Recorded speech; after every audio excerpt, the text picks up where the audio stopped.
The road coming into Fresno from the north runs flat and pale through open farmland, and in late afternoon, the light on it goes the color of old brass. 23 motorcycles came down that road in a long, loose formation, two by two, the sound of them rolling ahead like a slow wave of thunder that did not break. They rode with headlights and even in daylight in the way this chapter always rode because it was one of the few habits their president had never explained and no one had ever questioned. The engines were not loud the way people who had never ridden imagined them to be loud. They were deep and even a sound you felt in the chest before you heard it in the ears, the way a large river sounds when you stand close to it in the dark, something that is not noise so much as presence, a low continuous fact about the world that you can choose to ignore but cannot choose not to feel. The valley around them was flat and dry and smelled of dust and the end of a growing season. The fields ran in long brown rows on either side of the county road. Irrigation pipes lay rusting at the field edges. A hawk sat on a telephone pole and watched the motorcycles pass without moving. The afternoon light came across everything at a low angle that made the ordinary look like something worth paying attention to. The dust above the road, the silver flash of the pipes, the long shadows. The bikes threw eastward as they moved through the last of the day. Garrett Decker rode at the front. He was called Stone by everyone who knew him and by some who did not. He was 61 years old and built like something assembled from parts meant for a larger machine.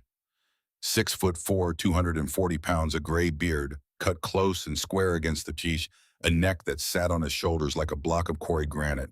He had a scar that ran from his left collarbone up into the hollow of his throat, white and smooth now, after 30 years from a night in Bakersfield he did not talk about. His eyes were the particular shade of gray that made people describe them differently every time they tried. Some said pale, some said dark. What they were was very still, and stillness in eyes that size tended to rearrange whatever room they looked into. He wore a black leather jacket that had been repaired in 3 places and not replaced because a jacket that fits your body after 30 years of use is not something you trade away for new. On the back was the chapter's emblem, worn soft at the edges from road and weather and time.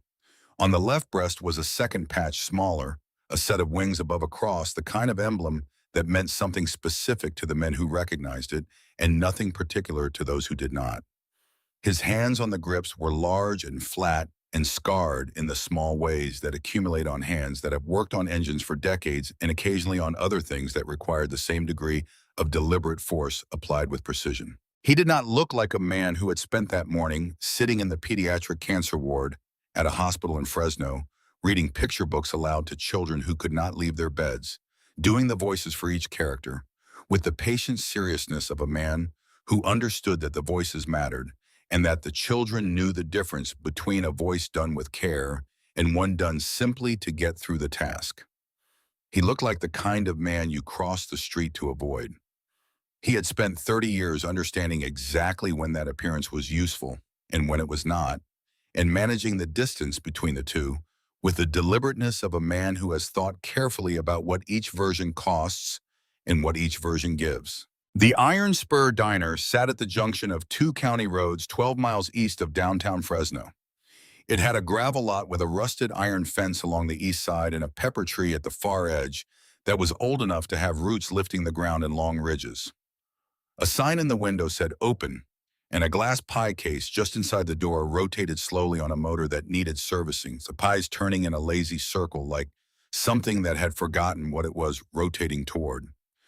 The walls inside were yellow, the same yellow they had been since 1981, a yellow that had been cheerful once and was now simply itself the color of a thing that has been what it is for so long, it has stopped trying to be anything else. A gas station sat across the 2-lane road. There was nothing else for 2 miles in any direction. A place that existed because the road went past it and people got tired and hungry on roads and needed somewhere to stop. The bikes pulled in and gravel ground under 23 sets of tires. Decker cut his engine. The silence that followed was large in the specific way that silence is large when something making a continuous sound stops suddenly and the world has to adjust to the absence. He pulled off his gloves finger by finger, tucked them under the strap of his saddlebag, and walked to the front of the line. He went in first. That was the rule and had been the rule for as long as anyone in the chapter could remember, and it meant what it had always meant, which was that whatever was in the room he would encounter it first. The screen door slapped shut behind him. The diner held about a dozen people at that hour. A table of 4 highway workers in orange vests eating with the tired, purposeful focus of men who are on a break from something heavy and intend to be efficient about it. 2 men at the counter with the specific stillness of long-haul truckers who had long since stopped thinking about where they were and were simply existing at the necessary intervals between stretches of driving. A family in a booth near the front window, parents and 3 children, the youngest, asleep across the mother's lap with one shoe off.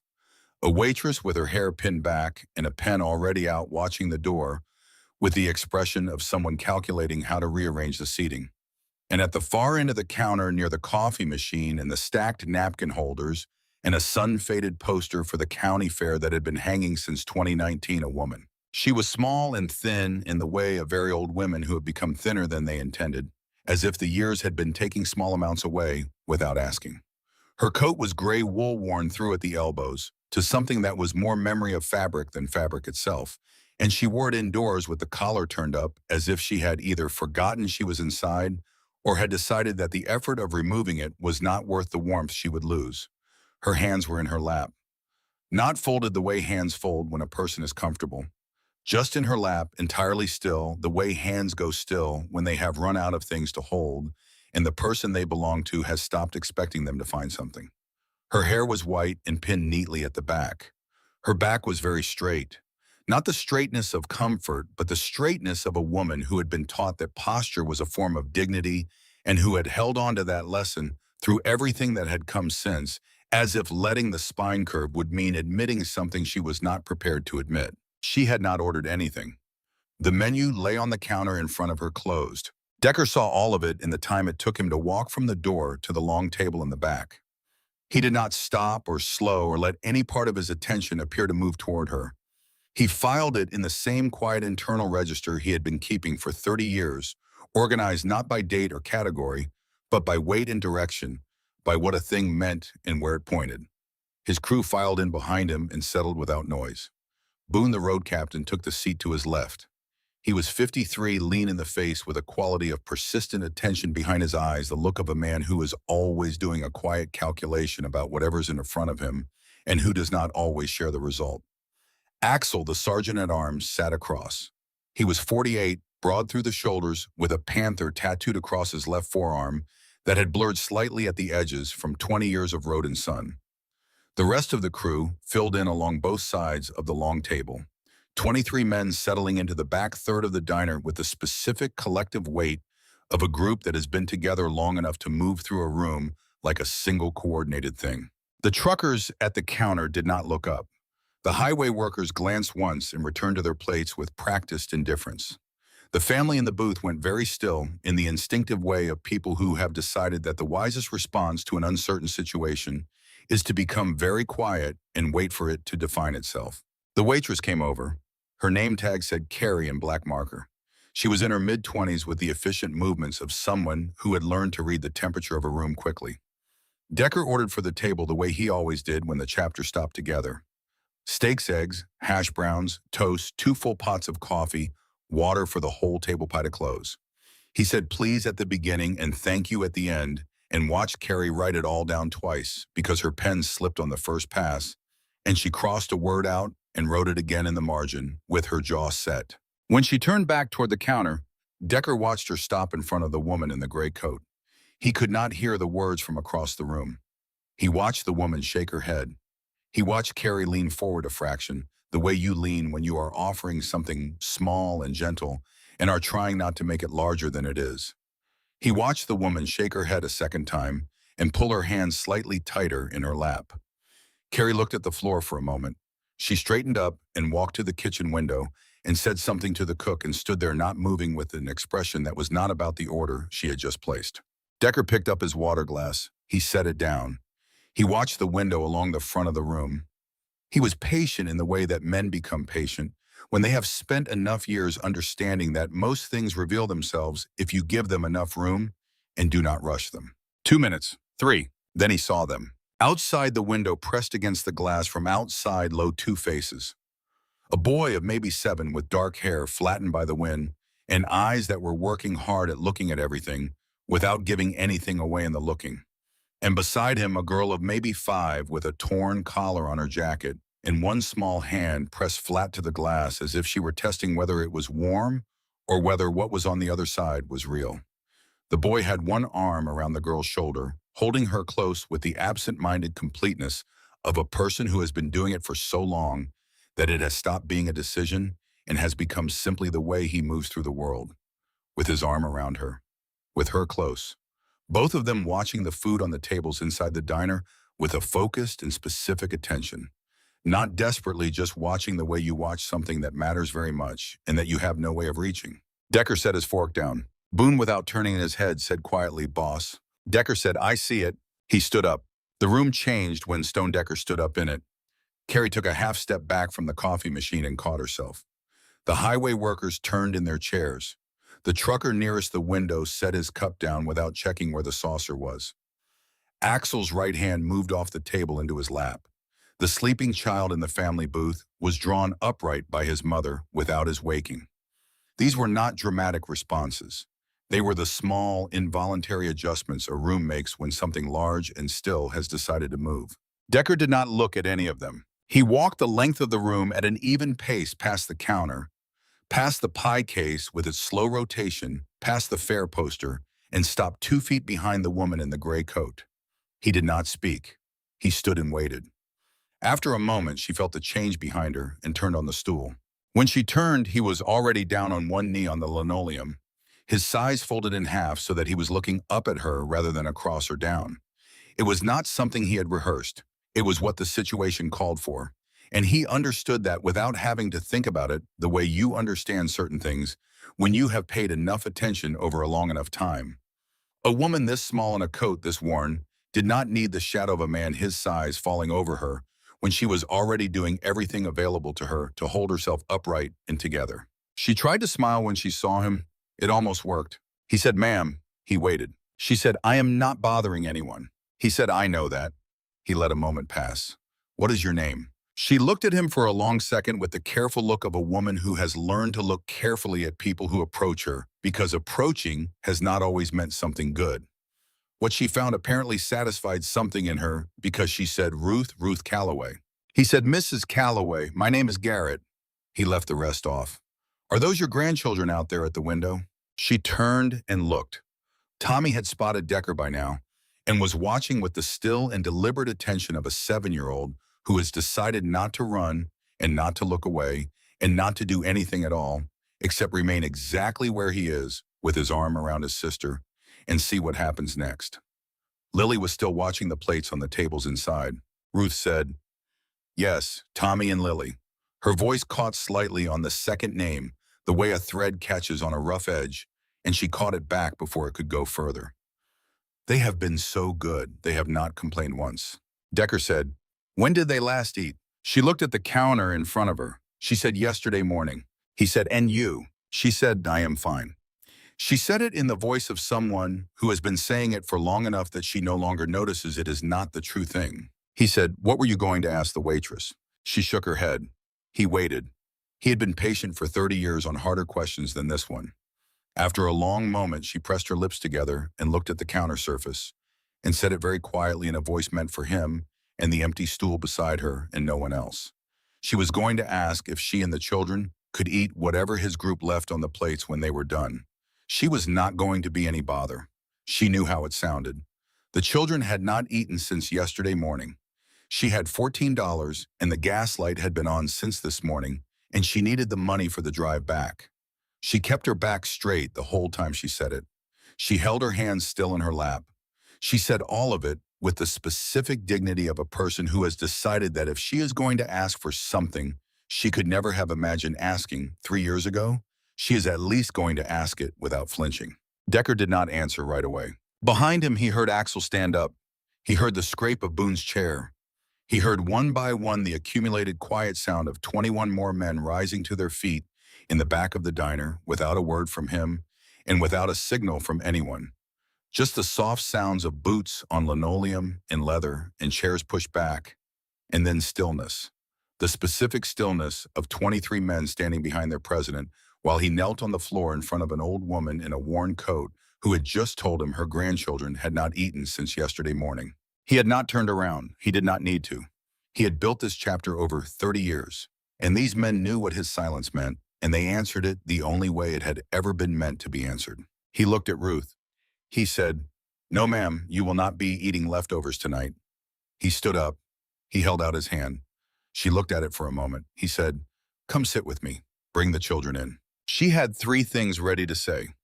He could see them forming on her face in sequence, all of them, some version of refusal built from the material that accumulates in a person after years of learning not to accept things from people who had not offered them cleanly, because clean offers had become rare enough to make them suspect. She looked at his hand. She looked at his face. She looked at the children through the window. Then she stood. She went to the door and pushed it open and said something to the children. Tommy took Lily's hand, and they came through the door together, slowly close. Lily holding the back of Tommy's jacket with her free hand, both of them looking at the room with the careful look of children entering a space that is unfamiliar and trying to determine what kind of unfamiliar it is. Decker walked back to the long table. He pulled out the chair to his right. The seat of honor, the chair that had held a folded place card at every chapter. Dinner for 11 years. Without being offered to anyone, the chair of the man who had been buried outside Modesto on a Thursday in January, with rain coming straight down, and all of them standing in it without umbrellas, because they had not thought to bring them and would not have used them if they had. He held the chair open and looked at Ruth. She walked to it and sat. Her back was still straight. He pulled out the chair beside it of Tommy. The boy climbed up. His shoes had once been white. His jacket had a tear at the right shoulder, sewn back with thread that did not match. He sat at the table with 23 bikers and looked straight ahead with the expression of someone who has decided that showing fear costs more than it is worth and has chosen to spend something else instead. Decker lifted Lily and settled her in the chair on Ruth's other side. The little girl was very light. She smelled like wind and dried grass and something faintly sweet, the way children sometimes smell when they have been outside for a long time. She looked up at him with brown eyes so large and dark that her face seemed to have been built around them. He set her down carefully and stepped back. Carrie was already moving. She had been watching from behind the counter, and her face had gone through several things in the last few minutes and had arrived at a particular kind of determined calm. She brought 2 plates of pancakes for the children's syrup and butter, a full plate of eggs and steak and hash browns for Ruth, a fresh pot of coffee, a large glass of orange juice for each child. She set everything down with hands that shook only slightly and said nothing because she understood that nothing useful was available to be said with words right now. Ruth looked at the food. She looked at Tommy already cutting his pancakes with intense methodical precision, and at Lily eating a piece of pancake with her fingers with complete seriousness, looking slowly around the room while she chewed as if she were taking careful inventory of everything present. Ruth put her hand over her mouth. She cried the way women cry when they have cried too many times in too many rooms and where no one was watching, and have learned to do it without making any sound at all, without the performance of grief, because grief is not a performance when it has been going on long enough. Her shoulders moved once, twice. She pressed her hand harder against her mouth and held it there and kept her back straight until the shaking passed. Then she lowered her hand and looked at the table and took one slow and careful breath. Decker sat at the head of the table. He did not look at her. He gave her the only thing she needed in that moment, which was to not be observed while it happened. He cut a piece of steak without looking up and held it toward Tommy on the end of his fork. Tommy took it without looking up either. This was a form of understanding that required no words, and both of them appeared to know it. Axel from across the table slid a piece of pie slowly down to the edge of Lily's place setting. Lily looked up at him. Axel was a man with a panther tattooed on his forearm, and a history that had required explaining to lawyers on more than one occasion, and at this moment he appeared to have something in his eye that demanded his attention elsewhere. After a while, Decker turned his head slightly toward Boone and spoke quietly enough that only Boone could hear. He said, "Find out how this started." Boone nodded once. He slid out of his chair and walked to the front of the diner with his phone. Decker looked towards the kitchen. Dennis Greer, who owned the Iron Spur and had owned it for 22 years, had come out from the back and was standing in the kitchen doorway with a dish towel in his hands and an expression on his face that Decker had seen before on men who are doing urgent arithmetic about a situation they did not expect and are not sure how to get ahead of. Greer looked at his phone. He looked at Decker. He went back into the kitchen faster than he had come out. Decker filed it. The food disappeared from the plates, the way food disappears when hunger has been going on long enough to dispense with ceremony. Lily finished her pancakes and most of the pie. Tommy finished his plate, and after an internal argument, accepted a second piece of toast that Boone passed down the table without comment. Ruth ate slowly at first, the way people eat when their bodies need a moment to remember how to receive what they have been without, and then with a steadiness that made it clear she had been rationing herself for longer than a few days. When the plates were empty, Decker paid the bill in cash. He folded $200 flat under the coffee pot for Carrie and did not look at her when he did it. He helped Ruth into her coat, holding it for her while she found the sleeves because it was the kind of gesture that was not about the coat. He went to the front window and looked at the parking lot for a moment. Then he went through the screen door and crossed the gravel to the crew cab. Ford parked at the far edge under the pepper tree. He buckled Lily into the rear seat with hands that knew the geometry of a child's safety latch before his head had consciously remembered it, the specific muscle memory of a man who had not done this in many years, and whose hands had kept the knowledge while the rest of him moved on to other things. He buckled Tommy beside her. Both children were asleep before he closed the door. He looked at Ruth across the roof of the truck. He said, "Where is home, Mrs. Calloway?" She said, "Old Mill Road, past the reservoir. There is a farmhouse." She paused. "My husband built it. He has been gone 9 years." Decker said, "I will drive you. The boys will follow." She drew a breath. He looked at her. She let it go. He said, "Get in the truck." She got in. The sun was going down behind them as they drove east on the county road. 23 headlights followed in a loose formation, the engines low and even in the falling dark.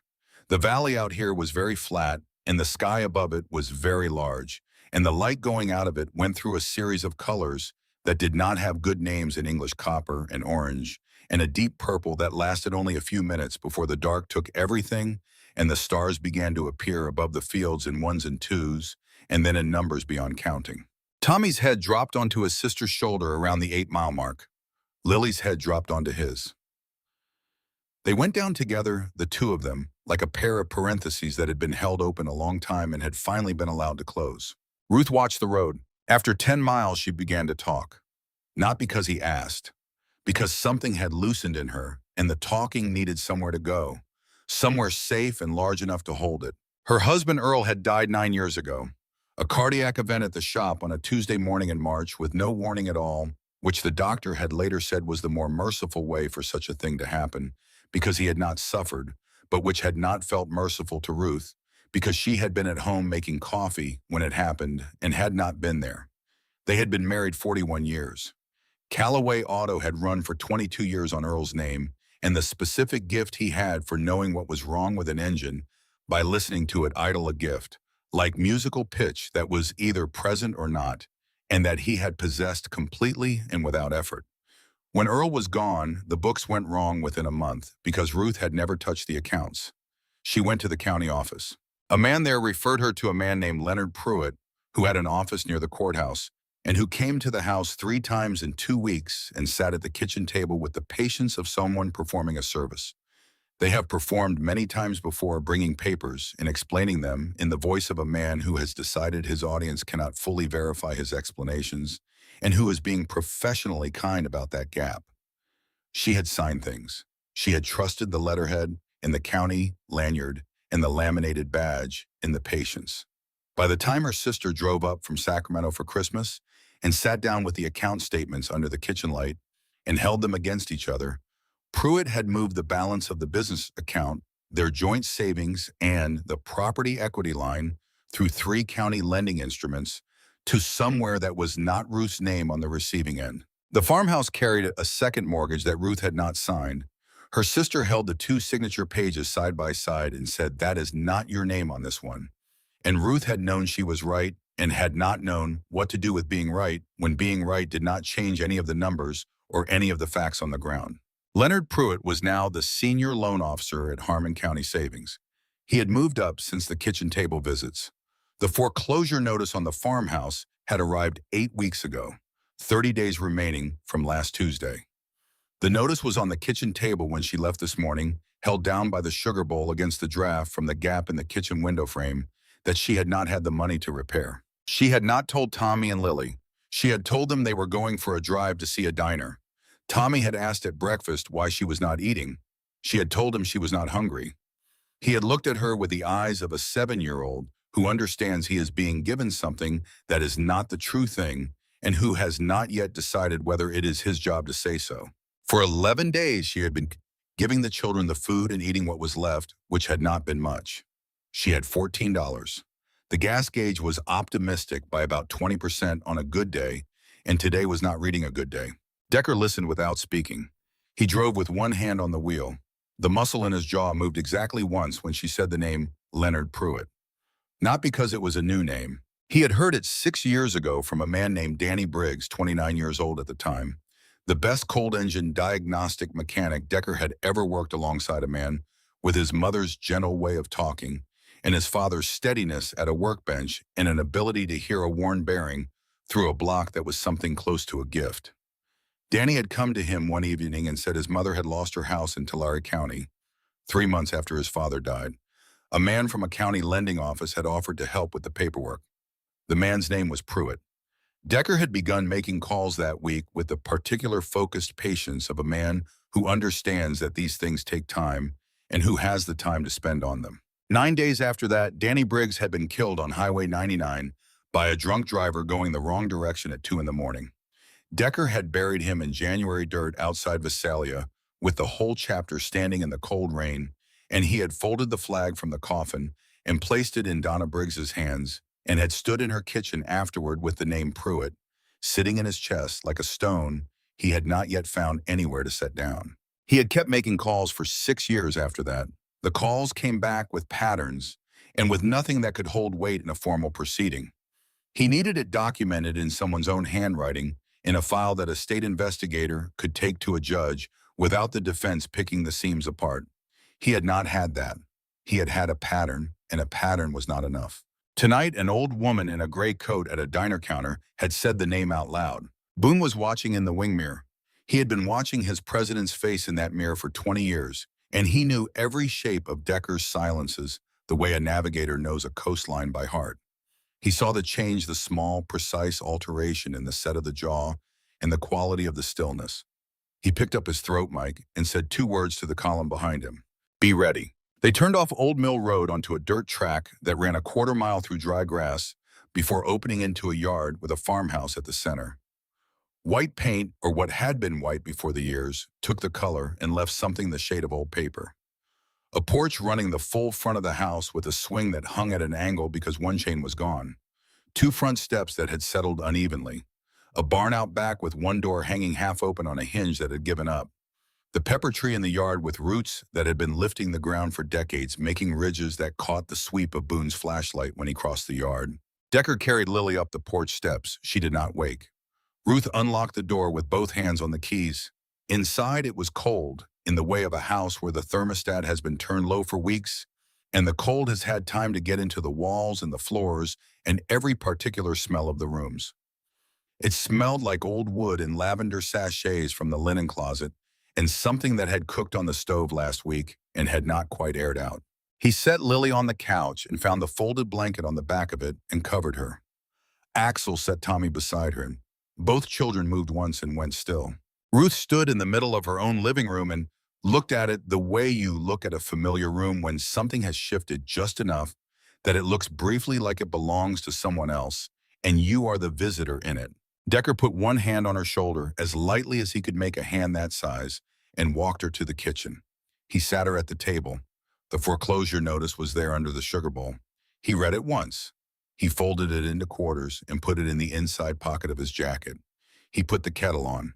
He found 2 cups above the stove and tea bags in the drawer beside it. He made her tea and poured himself coffee from the thermos he had brought in from the truck. He sat down across from her and said nothing. He waited for her shoulders to come the rest of the way down. Outside on the porch, he could hear the crew, a low voice here and there, a boot on the boards, a lighter clicking in the dark. Boone was somewhere in the yard on his phone. A coyote on the ridge above the reservoir started and then stopped itself. The house ticked as it cooled. Ruth sipped her tea. She set the cup down. She said, I do not know why I am telling you all of this. He said, because someone should know it. She looked up at him. She was quiet for a moment. Then she said, Earl would have liked you. He did not care much for first impressions. He used to say they were just costumes people wore while they figured out how to present themselves. She looked back at her cup. He looked at what a person did, not what they looked like while they were doing it. She paused. He was like that from the very beginning. She said it with the quality that certain memories carry after enough years.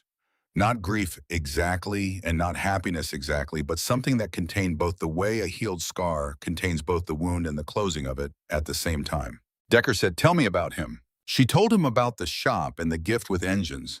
She told him about their daughter Janet, who had died of a stroke at 43, Tommy and Lily's mother gone suddenly and too young, which was a different kind of loss from the kind that comes with age and warning and time to prepare. She told him about the morning she had gone to the county office looking for help with the accounts after Earl died. She told him about the lanyard and the papers and the 3 visits to the kitchen table and the way Pruitt's patience had felt like kindness until her sister held the 2 signature pages up to the kitchen light on Christmas morning. She told him about the years after. The attorney who needed $5,000 up front before he would open a file. The county clerk who had been very sorry and unable to help. The bank representative who spoke to her in the patient voice of someone who has already decided the person across from them will not prevail and is being professionally courteous about it. The way the notice had arrived 8 weeks ago and she had sat at this table and read it twice and then put it under the sugar bowl so it could not blow away and then sat for a while longer in the cold kitchen without doing anything in particular. Decker listened to all of it. He asked where Earl had kept the shop records. She brought a file box from the bedroom closet, carrying it in both arms, and set it on the table. He went through it methodically. After a time, she said, you already know his name, Pruitt. You recognized it in the truck. Decker pulled a sheet from the box and looked at it and placed it on the table between them. A 2015 account statement with Earl's handwriting in the margins, notes in the careful, cramped script of a man who trusted what he wrote more than what he remembered. He said, Mrs. Calloway, I am going to need you to trust me a little further tonight. She looked at him across the table in the 40-watt light of her own kitchen. This woman with $14 and a foreclosure notice folded in a stranger's jacket pocket and 2 grandchildren asleep on her couch. She said, you are the first person who has sat down with me in a very long time, Mr. Decker. He nodded. Outside, Boone's voice came through the window from the yard. Not the words, just the shape and cadence of them, the particular rhythm of a man who has found something that matters and is being careful about how he carries it. Decker stood and went to the back door.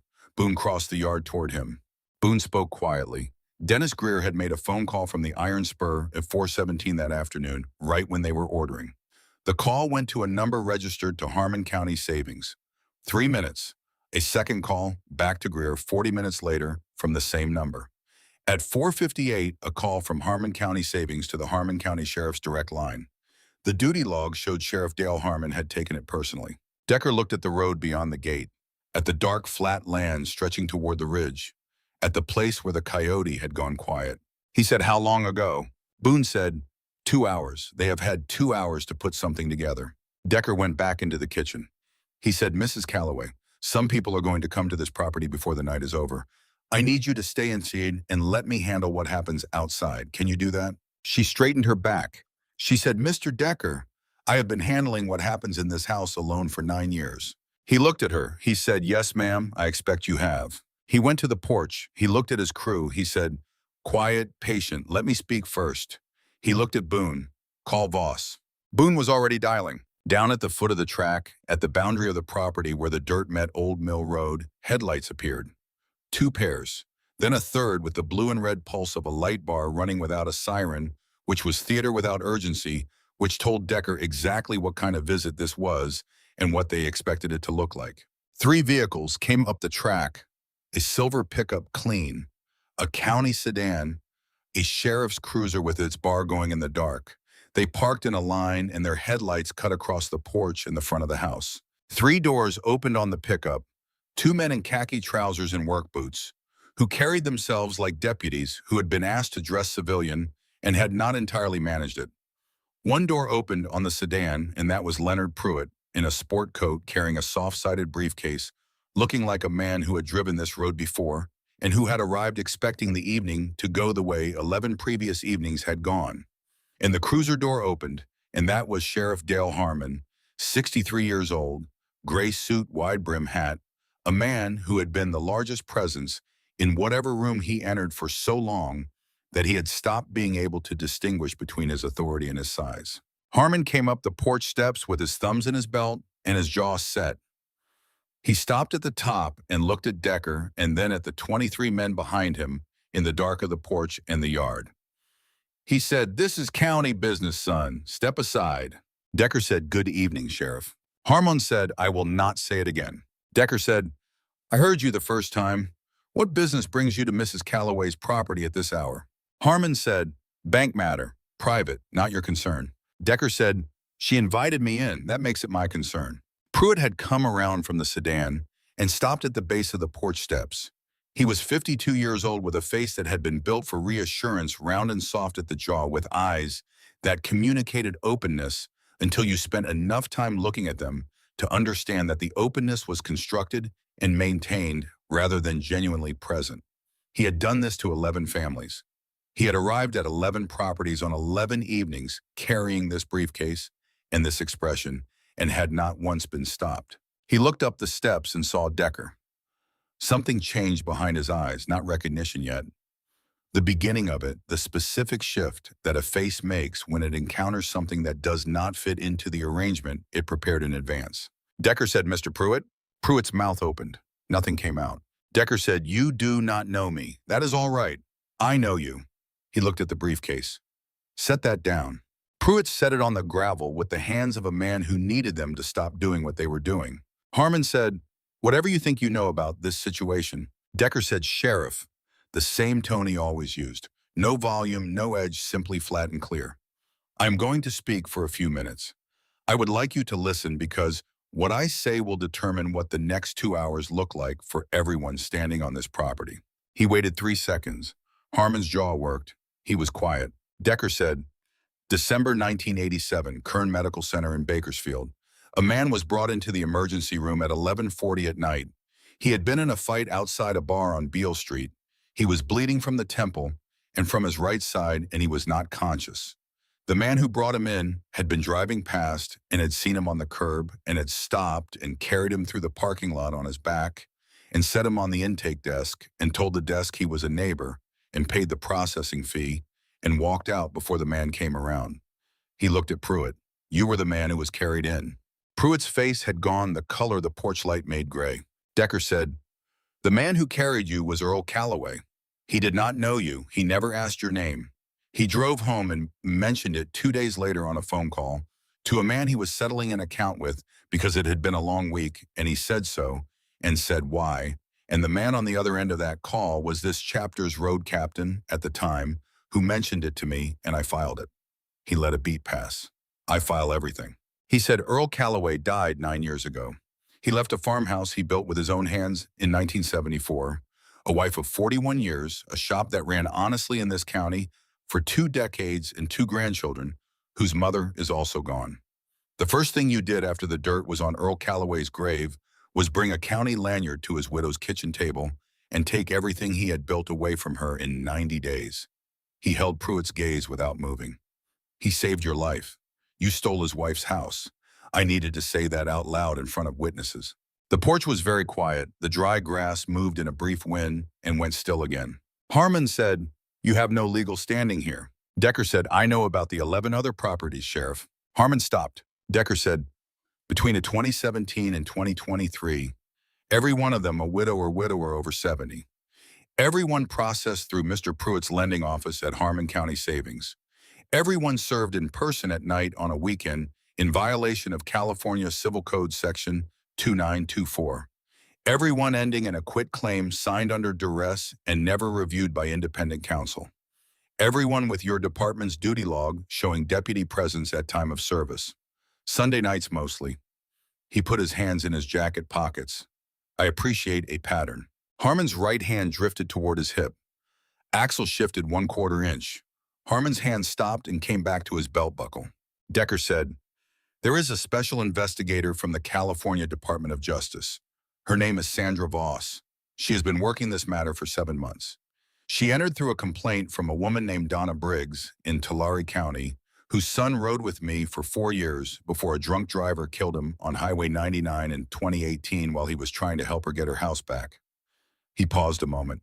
Agent Voss has been waiting for one piece of documentary evidence connecting the lending records to your department.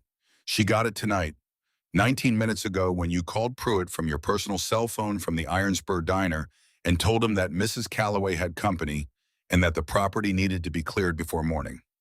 He looked at Harmon steadily. She is at the end of this drive right now. She came up the service road from the east while we used the front. He turned to Boone. Boone lifted his phone and said one word into it. At the foot of the dirt track, 3 sets of headlights came on.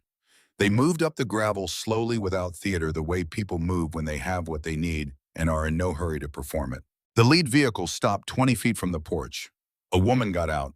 She was 45 years old, lean in a dark jacket with a Department of Justice lanyard she had been carrying for 18 years. 2 more agents from the second vehicle. The third stayed back. Agent Sandra Voss walked to the base of the porch steps. She said, "Sheriff Harmon, I have a court order authorizing the seizure of financial records from Harmon County Savings relating to property transactions in Harmon and Tulare counties between January 2016 and November 2024. She looked at Pruitt. "I also have an arrest warrant for Leonard James Pruitt on 7 counts of elder financial fraud, 4 counts of document forgery, and 2 counts of conspiracy with a public official." She held out the documents. "Mr. Pruitt, please do not make this complicated." Pruitt looked at his briefcase on the gravel. He looked at Harmon. Harmon was looking at the warrant with the face of a man watching something he had believed was solid reveal itself as painted air. Decker nodded to Axel. Axel walked down the steps, picked up Pruitt's briefcase, and placed it in Pruitt's hand with the deliberateness of a man handing another man a document in a courtroom, formally with the full weight of what it meant attached to the gesture. Decker stepped back from the doorway and held the screen door open. He said, "Go inside, sit at the kitchen table. Write down everything you did, every name, every account, every date, all 11 properties, in your own handwriting. When you are finished, you walk down to Agent Voss's vehicle on your own 2 feet, or we do it the other way." Pruitt walked up the steps and through the screen door. Ruth was in the kitchen, standing at the counter with a paring knife in her right hand. She had been peeling an apple for the children when she heard the trucks, and she had not put the knife down because she had decided, standing in her kitchen, that if someone came through that door with bad intentions, she was going to make those intentions cost something. She was 78 years old. She had buried her husband and her daughter. She had not eaten a full meal in 11 days. She had not put down the knife. Pruitt came in and saw her. He could not look at her. He sat at the kitchen table, opened the briefcase, took out a legal pad that had been intended for entirely different paperwork, tonight held his pen above it for a moment, and began to write. Decker came in through the doorway and stood against the wall between the kitchen and the hall. He said, "You can put the knife down, Mrs. Calloway." Ruth looked at Pruitt. She looked at the knife. She set the knife on the counter. She crossed her arms over her chest. She did not leave the kitchen. She stood and watched Leonard Pruitt write. He wrote for 37 minutes. He wrote with the precision and speed of a man who has decided that getting ahead of what is coming is the only remaining move, laying down every date and amount and name without hesitation, because hesitation was no longer the question. He named 8 county employees. He named a title company in Visalia that had processed 6 of the 11 deeds. He named accounts and transfer dates and routing numbers. And then he wrote the name of a judge. Judge Clarence Whitmore, who had overseen 4 of the foreclosure proceedings and who was one of the most respected names on the Fresno County bench, a man whose reputation had been 3 decades in the building. Decker looked at the name. He looked through the doorway at Voss, who was in the hall. Voss looked back at him with the expression of someone who is not surprised and who is also very tired of being right about things she had hoped to be wrong about. Decker had known about Whitmore for 4 months. He had not had it in writing. He had had a name and a certainty, and neither of those things was enough on their own in a room with people who would argue. Now he had it in Pruitt's own handwriting on a legal pad with Pruitt's own pen, and that was the thing that was enough. When Pruitt finished, he pushed the legal pad across the table. He still could not look at Ruth. She reached out and took it. She read every page without rushing.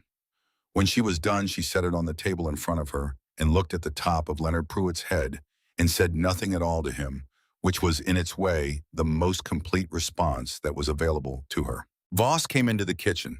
She took the legal pad and placed it in an evidence sleeve. She took the briefcase.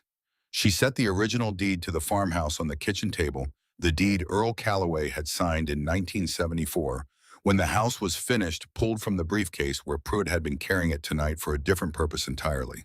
She placed a pen beside it. She said, "Mrs. Calloway, the foreclosure action on this property is suspended effective tonight and will be vacated by court order within 10 days. No judge in California is going to uphold a lien built on a forged instrument." She slid the deed across the table. "This belongs to you." Ruth picked it up. She held it carefully the way you hold a thing that has been taken from you and returned as if it might not yet entirely believe it is back where it belongs. In the doorway of the hall, a small sound. Decker turned. Lily was standing there in her bare feet in the shirt she had fallen asleep in, her hair tangled from the pillow. She looked at the kitchen. She looked at her grandmother. Decker went to her. He crouched down. He said quietly, "You are okay. Nobody is in trouble. Your grandma has some important papers. Do you want to help her hold them?" Lily looked at him.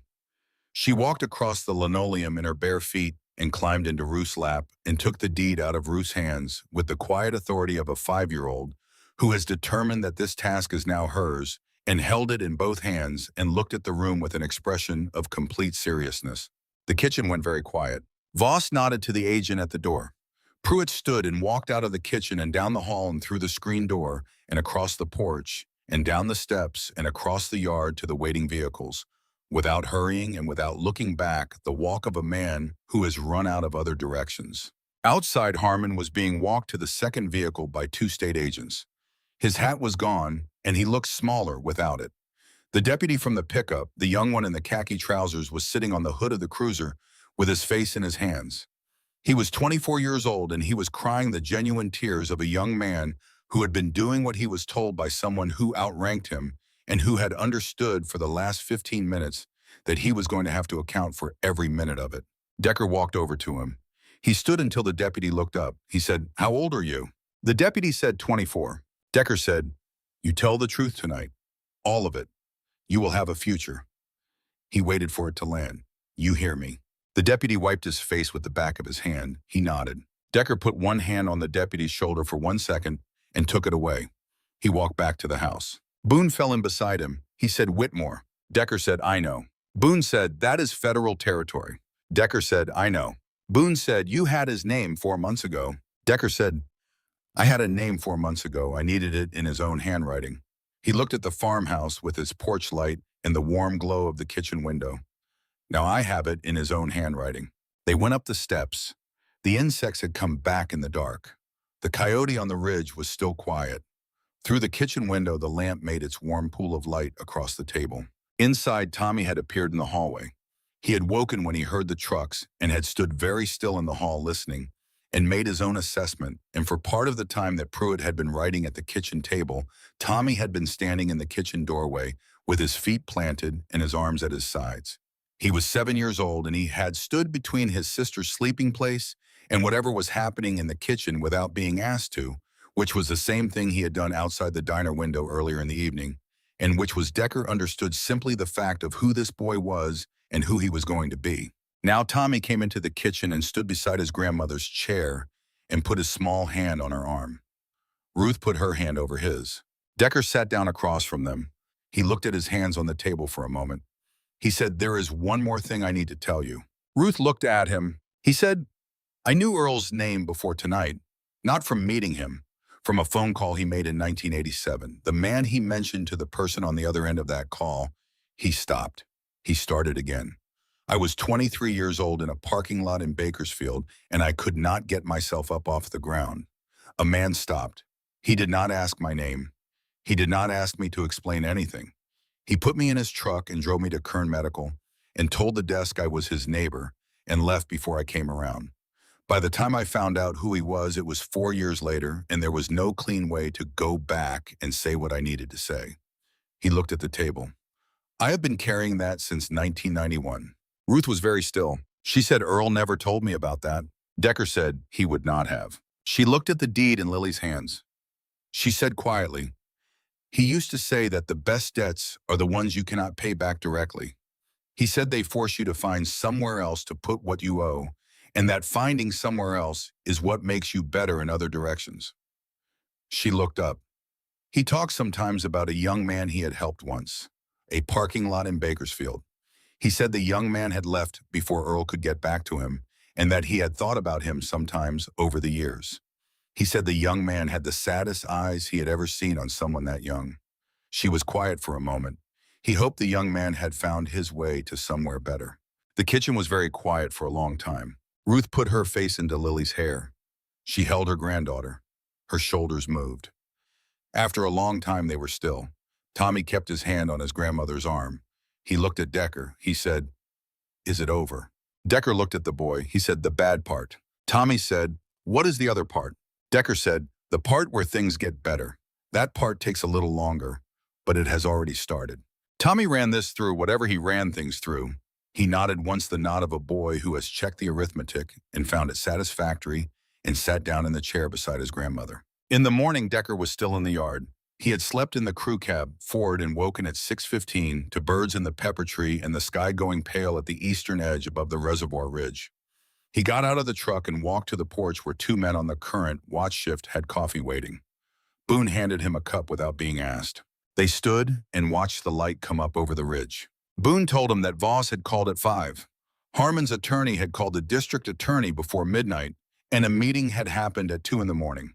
Pruitt had waited until 4 to call a lawyer, and his statement by that point was 3 pages and named the judge by page 2. The federal people would be involved by Monday. The title company records from Visalia suggested the total number of affected properties might be closer to 19 than 11. Decker said they would handle the 11 they knew about. One at a time, in person, no press. By 7 in the morning, the crew was moving through the yard. 3 men had found the broken porch swing behind the barn and carried it into the yard and were reinstalling it with hardware that Boone had driven to the gas station in town at first light to buy. A man was on the roof of the farmhouse with roofing cement from a can he had found in the barn, working on the seam above the kitchen where the boards had lifted and let the weather in. Axel was in the kitchen making pancakes from a box he had found in the cabinet, working the cast iron skillet with the focused application of a man discovering a skill he had not previously known he possessed. Lily was on a stool beside him wearing a kitchen towel as an apron holding a spatula that was considerably larger than her arm. Axel had given her a small bowl of batter and a teaspoon, and she was contributing into the process in a way that was not particularly efficient and entirely essential. Tommy was at the kitchen table with orange juice, watching the yard through the window with the steady expression of a boy taking careful inventory of what the world now contained. Decker found Ruth in the bedroom chair going through Earl's file box reading his notes from 1974 when he built the house. Every expense written down in his careful hand down to the hinges on the barn door and the cost of the plumbing permit. She said he had been so careful about everything and that one forged signature had taken 9 years of careful and made it disappear. Decker said it was coming back. She asked what happened now.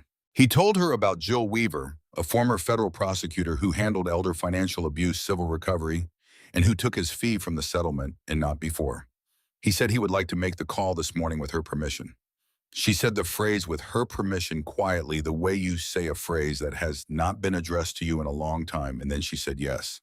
Weaver picked up on the third ring. He listened for 7 minutes without speaking. When Decker finished, Weaver said he would be there Tuesday. He said he was sorry it had taken this long to get to her. He asked how many others. Decker said 11, known possibly more. Weaver said he would bring his partner, Lottie, who had spent 20 years in elder abuse litigation and who had a specific ability to cause county clerks to produce documents they had previously described as non-existent. Decker said that would be appreciated. He hung up and looked at the yard. The porch swing was back in place. 2 of his men were sitting on it, together testing the combined weight. It held. They looked at each other with the quiet satisfaction of men who have repaired something that needed repairing. Over the following 2 weeks, Decker and members of his chapter visited all 11 properties across 2 counties. Each visit was quiet and personal. Each deed was returned by hand in person with no press and no cameras. The widows and the one widower, Arthur Ford, 81 years old, a cattle rancher from Tulare County, who held Decker's hand for a long time without speaking when Decker told him the ranch was coming back, and whose face said everything that needed to be said.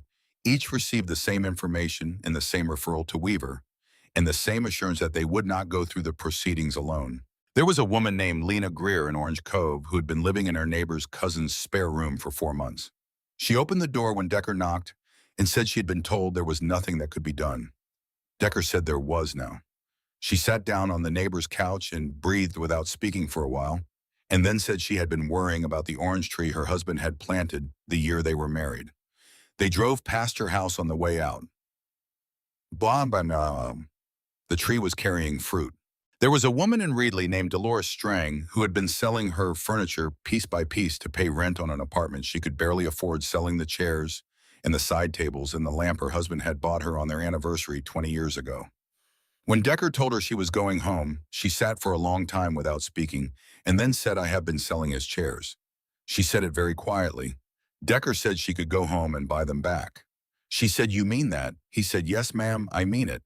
There was Raymond Holt in Tulare County, 77, who had farmed alfalfa for 40 years and who sat at his daughter's kitchen table and looked at the deed when Decker laid it in front of him and said very quietly, "I did not think I would see this again." He put it carefully in the inside pocket of his shirt and held it there with one hand for a moment and did not say anything else because there was nothing else that needed to be said.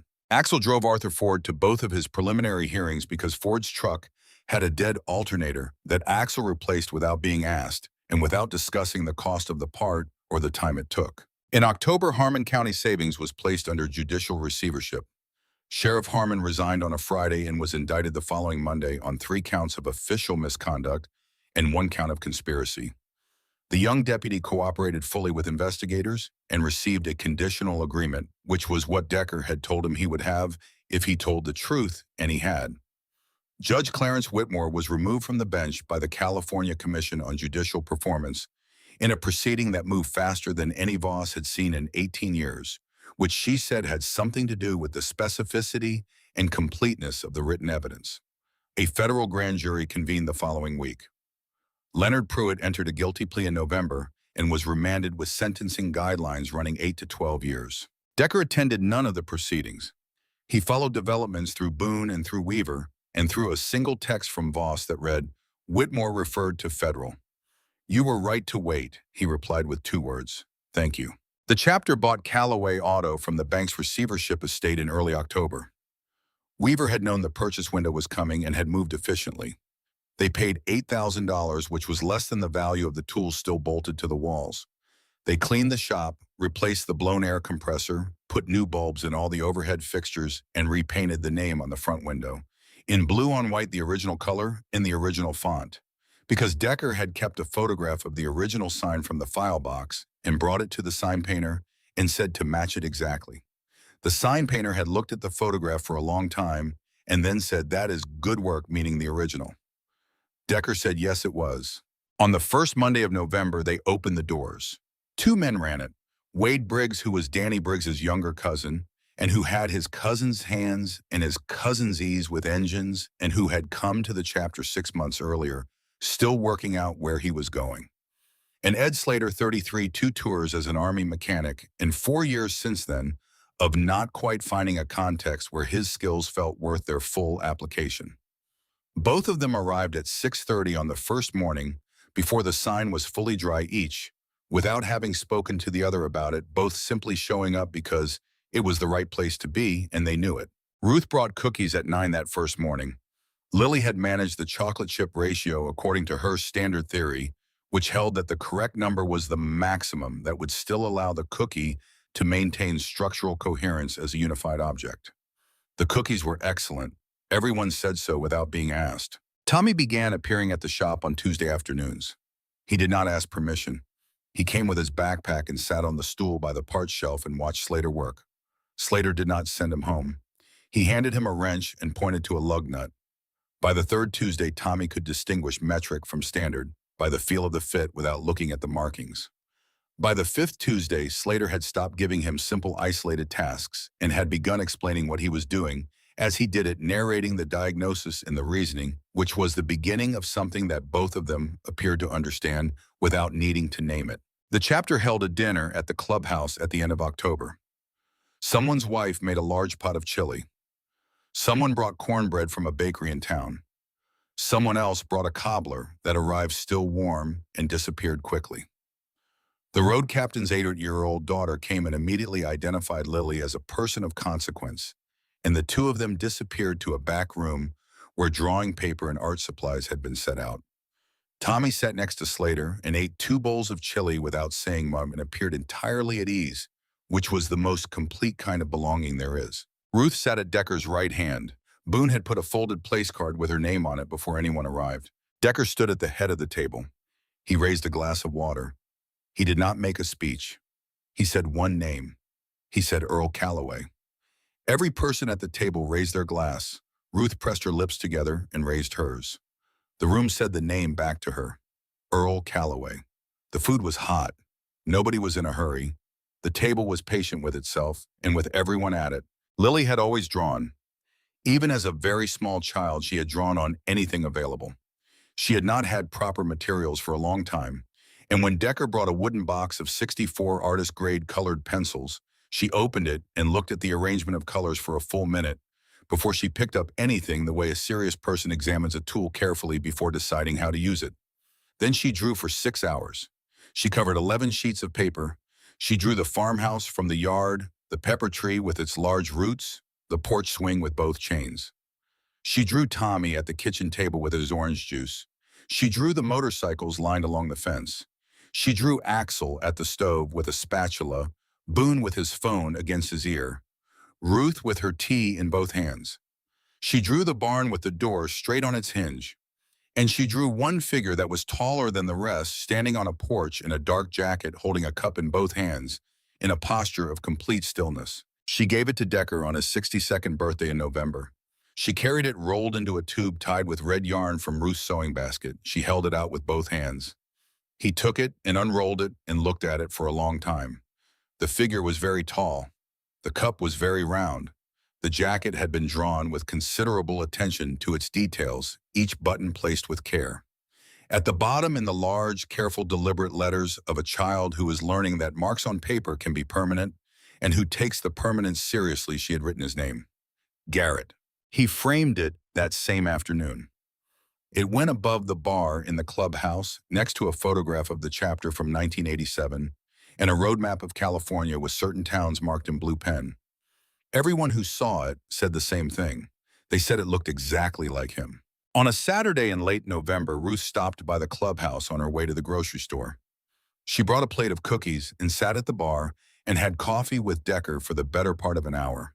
They talked about the shop and about Tommy's progress and about the drawing above the bar and about how the kitchen roof had stopped letting weather in since the repair, and about how the mornings had been cold and clear and still for 2 weeks, and how that kind of morning was the best thing California made in November. That particular cold clarity that came when the valley had finally stopped trying to be summer. After a while, Ruth said, "Can I ask you something?" Decker said yes. She said, "What made you stand up that day at the diner? You could have not seen me. Most people learn not to see. It is easier and it costs less." She looked at him across the bar. "What made you look?" Decker was quiet for a moment. He turned the coffee cup in his hands. He said, "My mother raised me and my brother and my sister outside of Bakersfield on her own from the time I was 4 years old. She worked at a laundry 6 days a week. We had a 2-room apartment and a hot plate, and she could make canned beans into something you were genuinely glad to eat at the end of a hard day, which is a skill that most people do not appreciate the difficulty of until they have needed it." He looked at the bar surface. "When I was 7 years old, she took us to a truck stop diner on a Sunday afternoon because she had heard they gave free coffee to families, and we had nothing extra that week. There was a man there, a big man, red beard, heavy works coat, nobody I had ever seen before or ever saw again.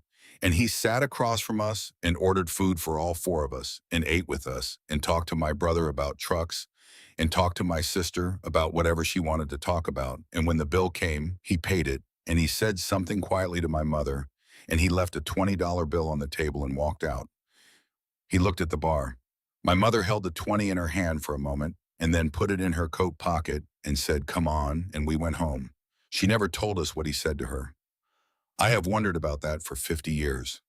He paused. I have been trying to be that man for 50 years. Some days I manage it.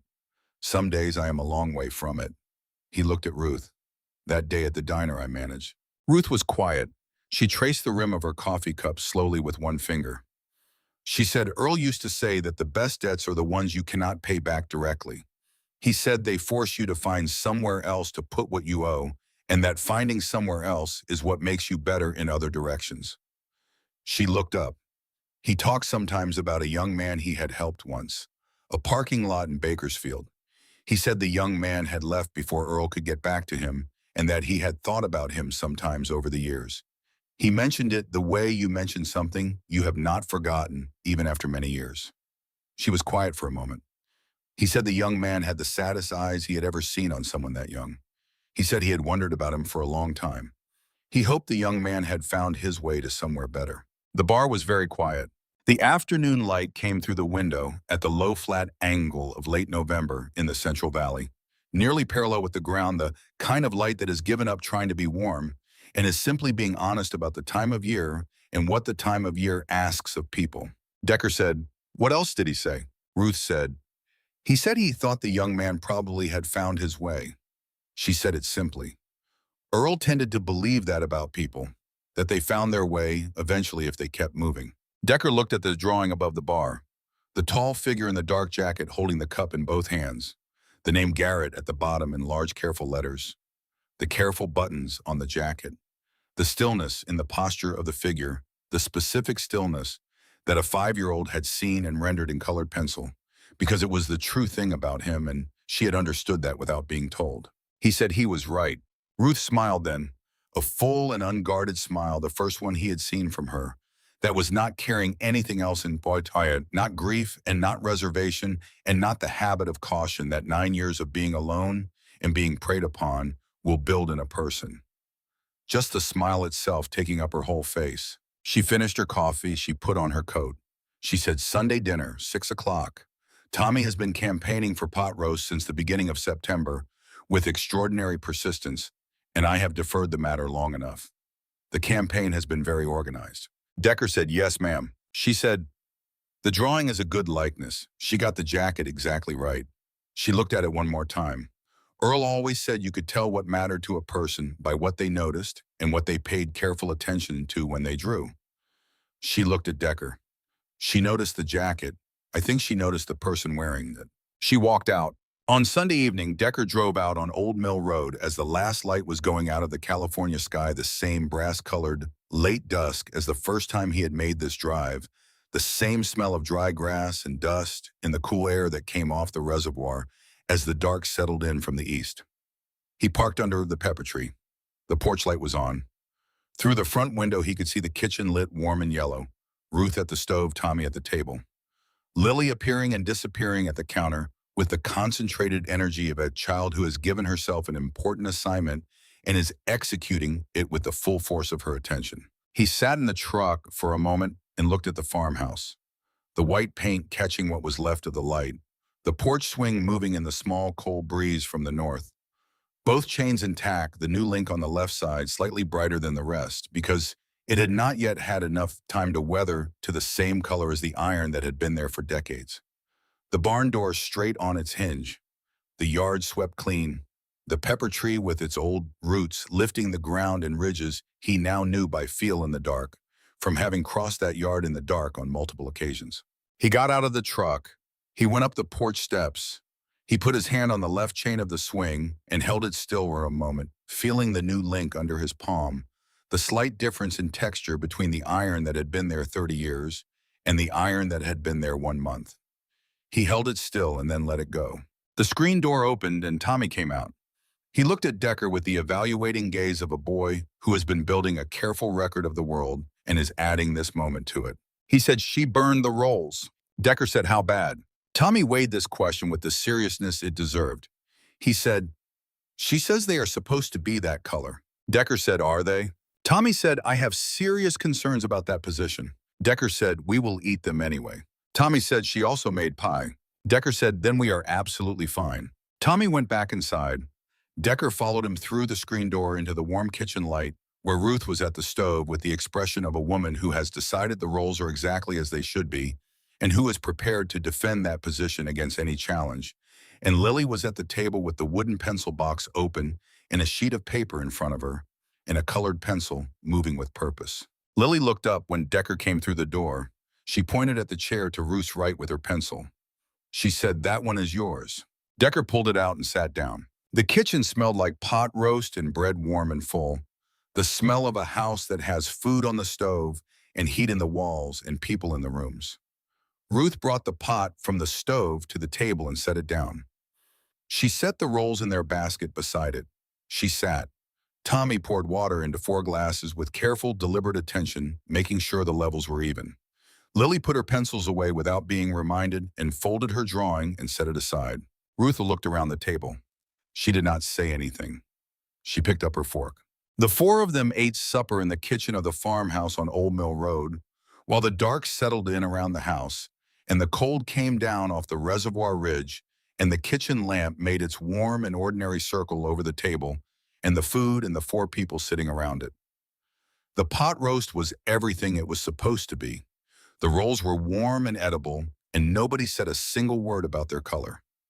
The pie that came after apple with a lattice crust that Lily had helped weave under Ruth's instruction, pressing each strip carefully into place with her small fingers, was the best thing that kitchen had produced in 9 years, and all 4 of them understood this without saying it.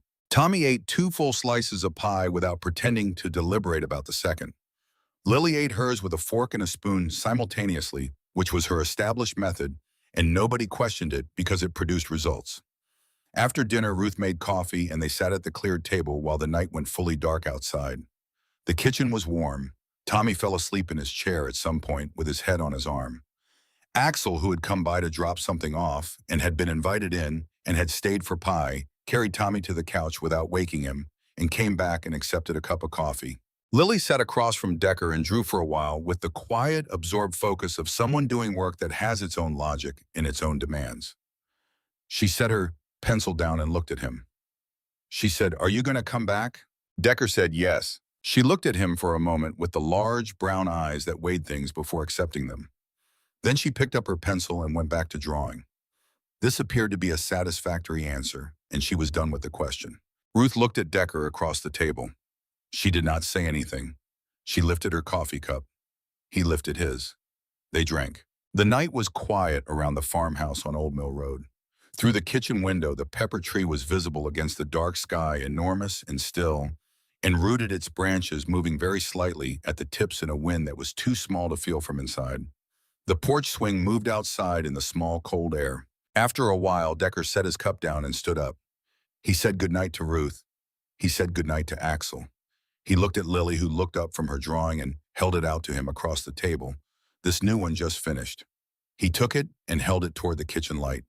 It was the farmhouse seen from the yard at night, the kitchen window lit yellow with figures visible inside it, the pepper tree to the right of the house in its full size and dark presence, the porch swing in the foreground with both chains hanging straight, the porch light above the swing making a circle of warm light on the boards below it, and in the dark sky above everything, she had used a white pencil to mark small stars. Not many of them, just enough placed carefully where they would actually be if you stood in the yard of that house on a clear, cold November night and looked up at the sky. He looked at the drawing for a long time. He said, "Thank you." She said, "You can frame it if you want." He said, "I will."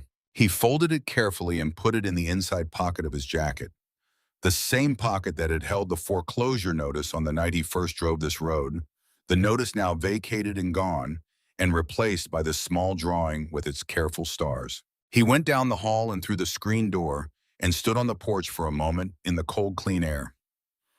He put his hand on the chain of the swing again, the new link under his palm, cool and slightly smooth.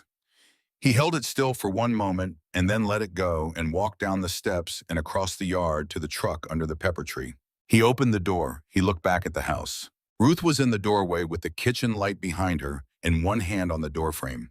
She had the children in the house, in the deed in the kitchen drawer, and the shop running down the road with Earl's name on the window, and the farmhouse that Earl had built in 1974, still standing around her on the land that had always been hers and always was going to be hers. She raised her hand. He raised his. He got in the truck and started the engine and drove down the dirt track past the pepper tree and out onto Old Mill Road, the headlights moving across the dry grass and the fence line and the dark ridge above the reservoir, and he drove west toward the highway in the last long quiet of the California evening, carrying in his jacket pocket a drawing of a house with a light in the window and small, careful stars placed in the sky above it, which was the only kind of map a person needed when they knew where they were going and why, which was the only debt worth carrying across a long distance, which was the only way any of it had ever worked from the beginning.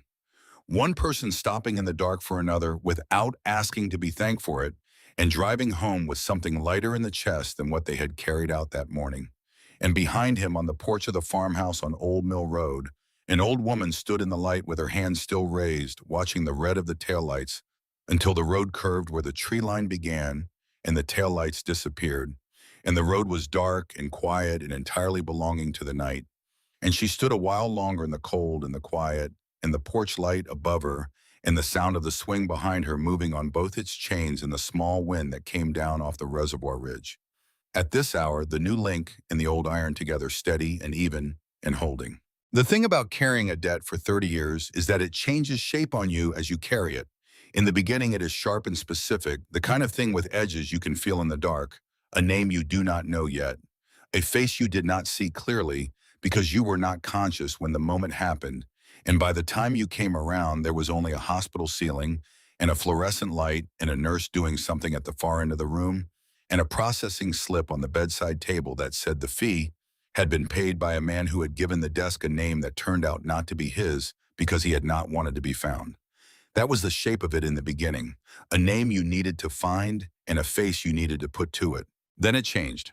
After 4 years, it changed because you found the name, but not in a way that gave you any place to go with what you knew. Earl Calloway, mechanic, Fresno County, a man who pulled over for people in parking lots and did not ask their names and did not want to be thanked. You knew the name and you had no clean way to use it. So the debt changed shape. It became something less sharp and more carry the way. An old injury stops being sharp and becomes instead a permanent alteration in how you move something you have organized your life around without quite noticing you have done it, something that is simply part of the architecture now. Decker had thought about going to find Earl Calloway after he had the name. He had thought about it the way you think about things. You know you should do and keep finding reasons not to do. Not dishonest reasons. Just reasons, the inadequacy of the available words, the uncertainty about what the conversation would look like once it started. He had tried to imagine it.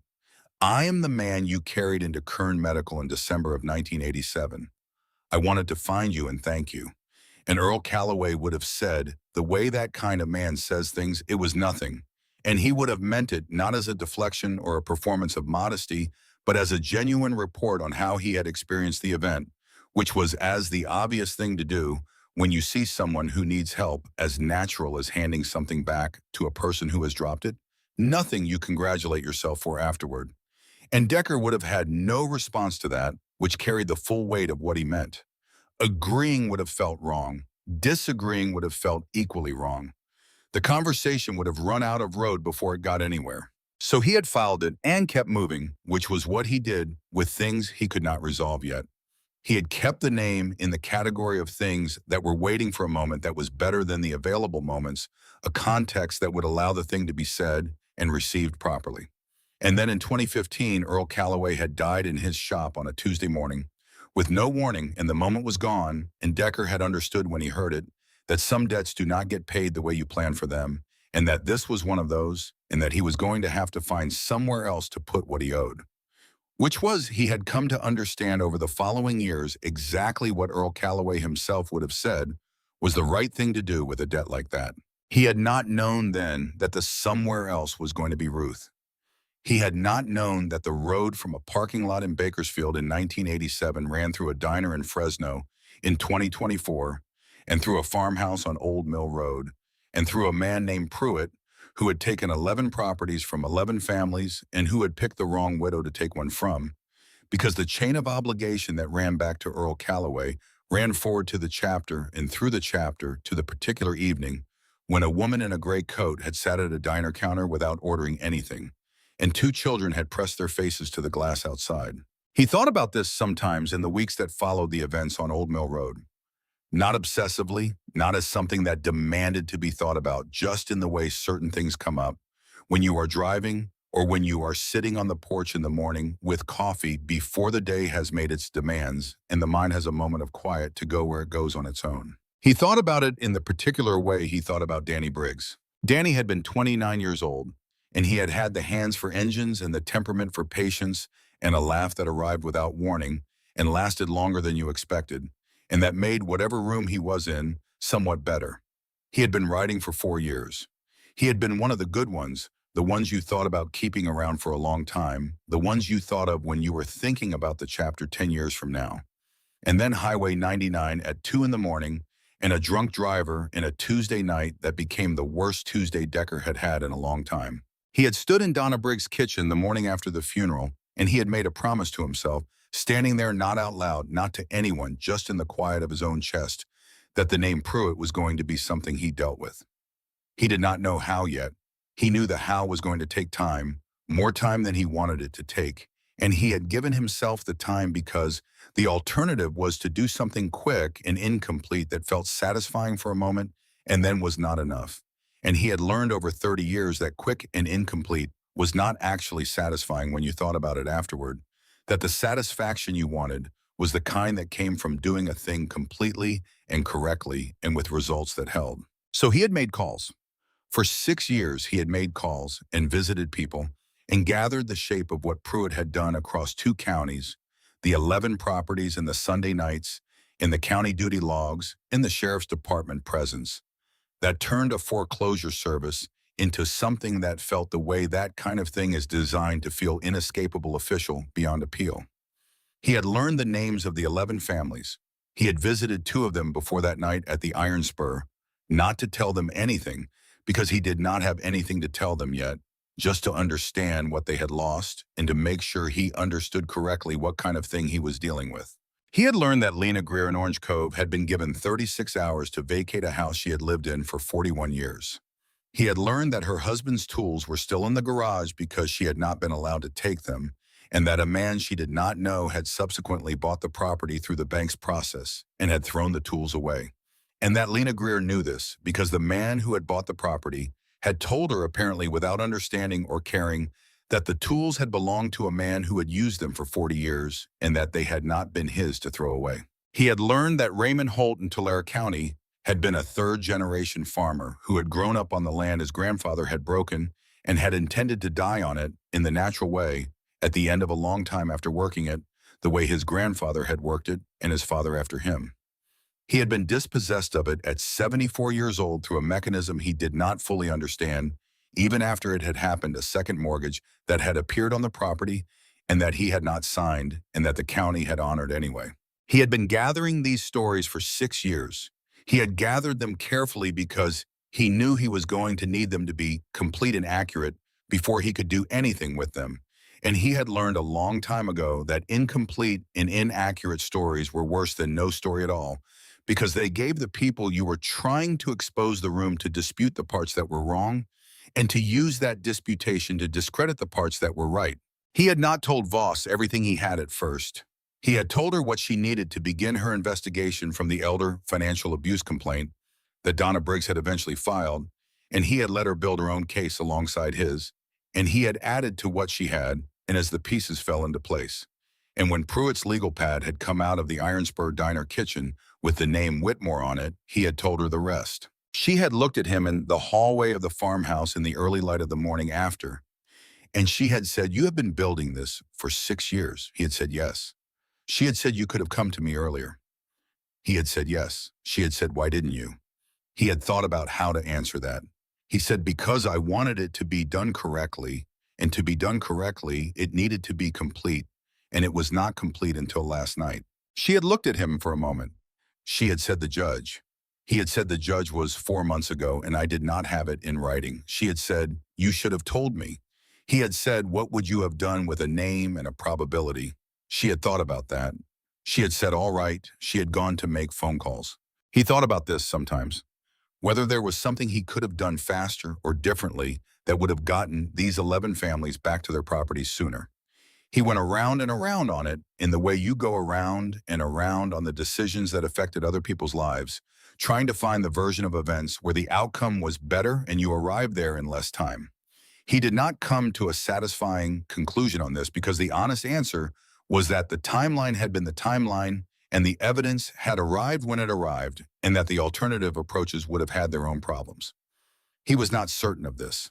He was only mostly certain of it, which was the best he could do. He was more certain about Donna Briggs. He had visited her in October after the arraignment, when it was clear that the case was going forward and that her property was going to be restored. He had driven out to Tulare County on a Wednesday morning and knocked on the door of the house where she was staying, a small house belonging to a neighbor who had taken her in. She had opened the door and looked at him. She had not said anything for a moment. Then she had said, "Come in." They had sat at the neighbor's kitchen table, and he had told her what was happening. She had listened without interrupting. When he finished, she had been quiet for a while. Then she had said Danny would have been glad. He had said yes. She had said he would have wanted to know it was finished. He had said yes. She had said he was so angry about it. She said it without bitterness, just as a fact. He was so angry about losing the house and he did not know what to do with being angry about it, and he put it in boxes and drove fast at night, because that was what he did when he was trying to put something somewhere. And one night, one of those nights caught him. Decker had not said anything to that. There was nothing to say to it that was adequate. He had sat at the table and let it be what it was, which was a mother talking about her son, which was a thing that did not require a response and did not benefit from one. She had said thank you. He had said, "I am sorry it took this long." She had said, "You got it done. That is what matters." He thought about that sometimes too. You got it done, whether that was true in the full sense or only in a partial sense. He had gotten part of it done.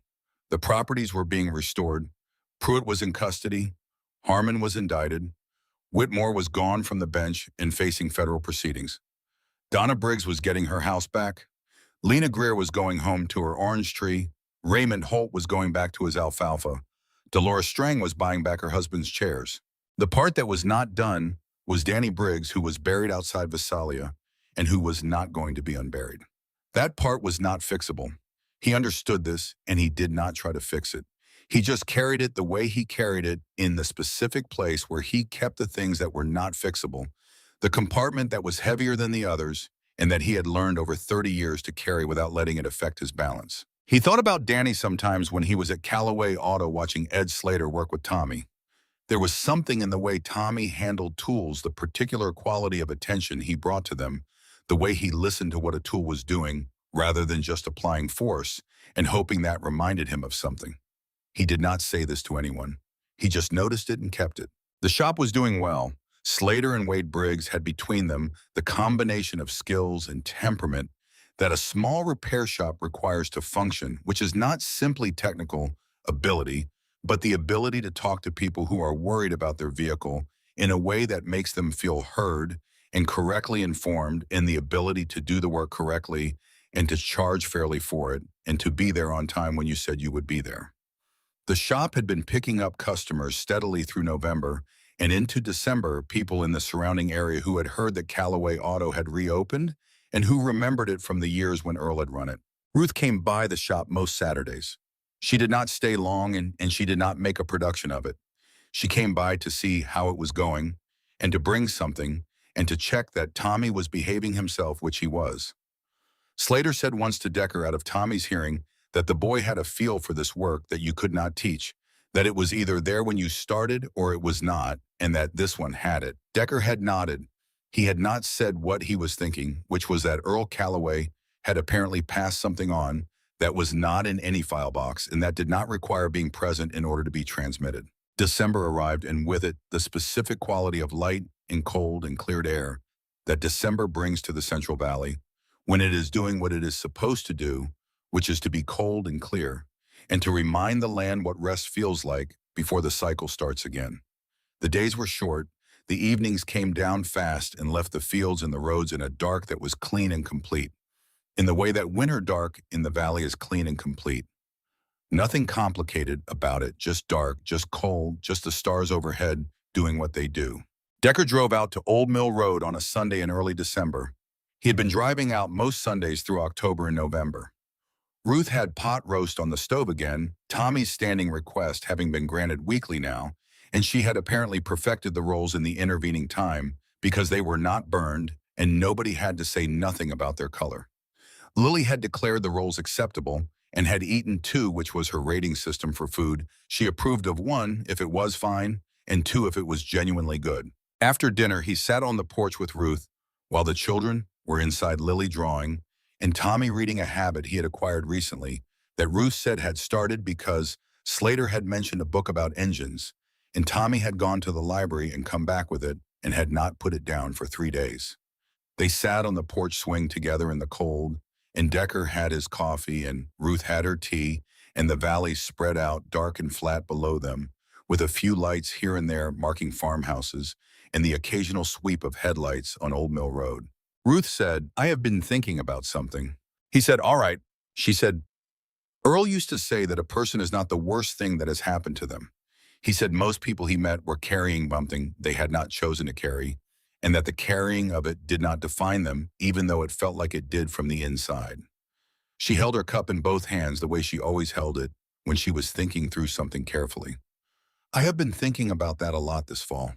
He said, "What about it?" She said, "I think I believed for a while, without quite saying so to myself, that I had become the worst thing that had happened to me, that I had become the woman who had lost everything and could not get it back." She looked at the dark valley below. "I think that was the thing that was hardest to carry. Not the house or the money or any of the practical things. Those were very hard, but the feeling of having become that." She paused. "I do not feel that way anymore." He said, "Good." She said, "I feel like Ruth Calloway, who had some very bad years and who is still here." She looked at him. "You helped it with, and all of you, but also just the sitting down, just that one thing." He said, "Yes, ma'am." She said, "Earl would have liked you very much." He said, "I think I would have liked him." She said, "He would have offered to look at your motorcycle. He could not help it. He looked at every vehicle that came near him and thought about what it needed." She smiled. "He would have noticed something on one of your bikes before you even got off it, and he would not have been able to stop himself from mentioning it." Decker said, "What would he have said?" She considered. "He would have said something like that. Left fork seal is weeping. You want me to take a look at it?" And he would have already been walking over to it before you answered. Decker said, "He sounds like a man I would have trusted with my bike." Ruth said there was no higher compliment. They sat for a while after that in the quiet of the winter evening, the porch swing moving gently on its two chains, the cold air clean and still around them, the stars above the ridge line doing their slow and patient work. Lily came to the door after a while and looked out and said it was cold and asked if they were coming in. Ruth said in a minute. Lily looked at them both with the evaluating gaze she brought to most situations and then went back inside, apparently satisfied that the situation was under control. Ruth said, "She is going to be something." Decker said, "Yes." Ruth said, "She already is something." She said it with the particular quality of a grandmother who has looked at a child carefully and has seen what is actually there. She sees things accurately. That is rarer than it sounds. He said, "Yes, it is." They went in after a while. The kitchen was warm. Tommy was at the table with his book. Lily was at the counter with her pencils. The house was doing what a house does when it is inhabited and cared for, and when the people in it are safe, which is simply being itself around them. Warm and solid and present, the thing Earl Calloway had built in 1974, with his own hands on the land he had worked, and that was still here and would keep being here. Decker drove home in the dark, the window cracked 2 inches, the cold air from the fields coming in the stars above the road clear and steady. He thought about the man with the red beard at the truck stop diner when he was 7 years old. He thought about his mother holding the $20 bill. He thought about Earl Calloway in a parking lot in Bakersfield in December of 1987, stopping when most people drove past. He thought about Danny Briggs at 29 with the laugh that arrived without warning. He thought about Donna Briggs saying, "You got it done, that is what matters." He thought about Ruth saying, "I feel like Ruth Calloway," who had some very bad years and who is still here. He drove. The road was quiet and the dark around it was complete and clean, and the lights of the farmhouses on either side appeared and fell behind as he moved through the valley in the direction of home, which was the clubhouse with the framed drawing above the bar, and the road map with the blue marks and the photograph from 1987, And beyond the clubhouse, the chapter, and beyond the chapter, the 30 years of work, and the men who had made it with him, and the men who were gone, and the men who would come after all of it, carrying forward in the direction that things carry forward, in which is toward it whatever happens next, which is not something you can see from where you are, but which you move toward anyway, because moving is what you do, and because somewhere ahead of you in the dark, there is someone in a parking lot who needs a lift, or a woman at a diner counter who has not ordered anything, or a boy with his arm around his sister, pressing their faces to the glass, and you will see them when you get there, and when you see them, you will know what to do. He drove home. He parked. He went inside. In the morning, he made coffee and stood on the porch of the clubhouse in the cold December air and looked at the valley flat and pale and smelling of frost in the end of a season. 23 motorcycles were lined along the fence, waiting for the next road, which would come when it came and would go where it went and would ask of them what it asked, which was the same thing it had always asked and which he knew how to give. He drank his coffee. He went inside. He had work to do. Some days are not particular. Some days are the ordinary fabric of a life, the calls and the ledgers and the scheduling and the checking in and the fixing of things that need fixing and the preparation for things that are coming. He did that work on those days without ceremony and without needing it to be more than it was. The work was the work. It was enough. And some days he drove east on the county road toward Old Mill Road and turned onto the dirt track past the pepper tree and parked in the yard and went up the porch steps and through the screen door and sat down in the chair that Lily had assigned to him as his. And the four of them ate together in the warm kitchen of the farmhouse that Earl Calloway had built in 1974.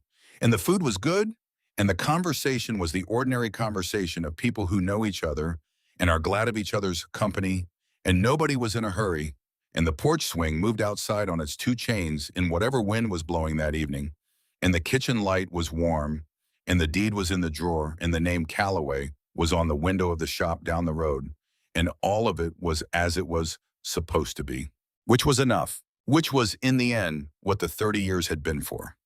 Not the dramatic nights, not the confrontations on porches, not the evidence and the arrests and the proceedings and the verdicts, though all of those mattered and were necessary and were done correctly. What it had been for was this, the ordinary Tuesday evening at a kitchen table, the pot roast and the children and the coffee, the living of a life that had been given back to the person it belonged to, ordinary and complete and ongoing, carrying forward in the direction things carry forward, in which is simply the direction of more days, more meals, more Tuesday evenings, Tommy at the table and Lily at the counter and Ruth at the stove and a chair at the right hand of the table that belongs to no one and to one person depending on whether he has come or not, and the light on it, whether he comes or not, warm and steady and waiting. Boone asked him about it once in December sitting at the bar after the rest of the chapter had cleared out on a Friday night. He asked it the way Boone asked most things, which was indirectly, and after a period of silence that was itself a kind of preparation. He said, "You doing all right with all of this?" Decker said, "All of what?" Boone said, "The Calloway thing." Decker said, "Yes." Boone said, "You sure?" Decker said, "Yes." Boone looked at his coffee for a moment and then said, "You have been carrying that name for a long time." Decker said, "Yes." Boone said, "Does it feel different now?" Decker thought about that for a moment. He said, "Yes." Boone said, "Good." He drank his coffee. That was the end of the conversation, which was the right length for it. Decker had been thinking about what different meant. It was not lighter exactly. The weight had not gone away. Danny Briggs was still buried in the January dirt outside Visalia, and that weight was what it was and would continue to be what it was. May Decker, his mother, had been gone since 2010, and that weight was what it was. The 11 families had spent years in reduced circumstances because of what Pruitt had done, and those years were not recoverable. None of the weight was gone. What was different was the direction of it. For 30 years, the weight had been oriented backward toward a debt he could not pay, and a name he had only found late, in a face he had never seen clearly. Now it faced forward. The debt had been paid in the only direction it could be paid, which was not toward Earl Calloway, but outward into the world, which was what Earl Calloway would have said was the correct direction for a debt of that kind. Outward and forward, not finished because that kind of thing is not finished, but oriented correctly, now facing the right way. He thought it was possible that this was what Earl had understood from the beginning. That the right way to carry a debt you could not pay back directly was to carry it forward. That the man with the red beard at the truck stop diner in Bakersfield, when Decker was 7 years old, had understood the same thing, that the $20 left on the table was not a transaction, but a direction, not something that ended with May Decker putting it in her coat pocket, but something that began there and continued forward through her and through Decker and through the 30 years he had spent trying to be that man and occasionally managing it. He thought this was probably the thing Earl Calloway had been trying to tell Ruth when he talked about the best debts being the ones you could not pay back directly, that they kept you oriented, that they kept you moving in a direction that was worth moving in, that without them, a person might not have anywhere in particular to put their better impulses, and that a person without anywhere to put their better impulses is a person who has lost something important, even if they have not lost anything visible. He was not certain about any of this. He was only mostly certain which was the best available certainty on questions of this kind. He drove out to Old Mill Road on the Sunday before Christmas. Ruth had made a meal larger than usual in the way people make larger meals in the weeks before Christmas, because the calendar seems to call for it. Tommy and Lily were both at the table. Lily had made place cards for everyone, drawing a small picture on each one: a motorcycle for Decker, a teacup for Ruth, a wrench for Tommy, and a small orange circle for herself that Decker took to be either a cookie or the sun and did not ask about. The food was good. The conversation moved between the shop and Tommy's progress, and what Lily was going to draw next, and what the weather was likely to do in the new year. After dinner, Lily fell asleep in her chair, and Tommy carried her to the couch in the living room, the way 7-year-olds carry 5-year-olds, with great seriousness and less coordination than he intended, but more than enough to manage the distance. Decker and Ruth sat at the cleared table with their coffee. Ruth said, "I want to thank you again." He said there was no need. She said, "I know you feel that way. I am thanking you anyway." He said, "All right." She said, "I want you to know that I understand it was not just about me." He looked at her. She said, "I understand it was about the man who rode with you and his mother and all the others, and about Earl, and about something you have been carrying for a long time. I understand it was about all of those things. I just want you to know that I know that, and that it still matters to me, and that I am still grateful." He said, "Yes, ma'am." She said, "Earl would have said the same thing to you in my position. He would have said, 'I know you did not do this only for me.' And he would have said, 'It still matters that you did it.' He was clear about those kinds of things." Decker said he sounds like he was clear about most things. Ruth said he was. He had a quality of clarity about him that was very unusual. He did not confuse things with each other. He knew what a thing was, and he called it that, and he treated it accordingly. She paused. "I miss that. Having someone who is clear about things." Decker said, "I think you have some of that yourself." She looked at him. She said, "Do you think so?" He said, "Yes, ma'am. I have not seen you confuse anything since I met you." She considered that. She said, "I have had a lot of practice lately at being very clear about what things are." He said, "I suppose you have." They finished their coffee. Decker put on his jacket. He went out through the screen door and across the porch and down the steps and across the yard to the truck under the pepper tree. The night was cold and very clear.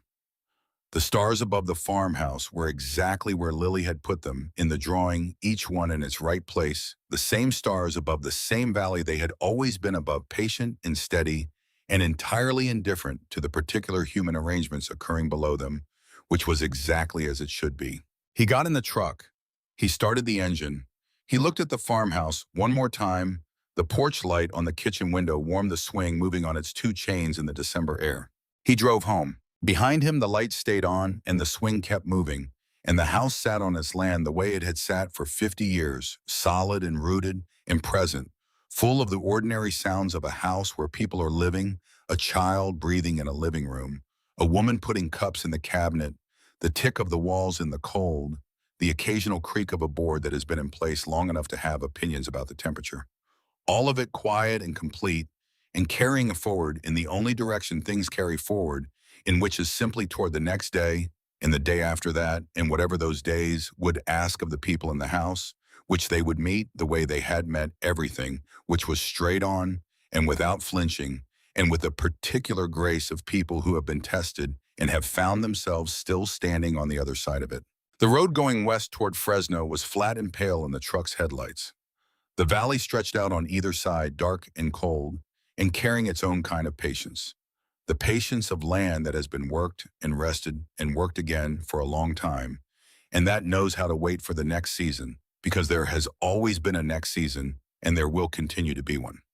Above the road, the stars were clear. Below the road, the ground was hard with the first real cold of the year. And the truck moved through it all at an even speed, the engine steady, the headlights reaching just far enough ahead to see what was coming, which was all you needed, which had always been all you needed, just enough light for the next stretch of road, and then the next after that.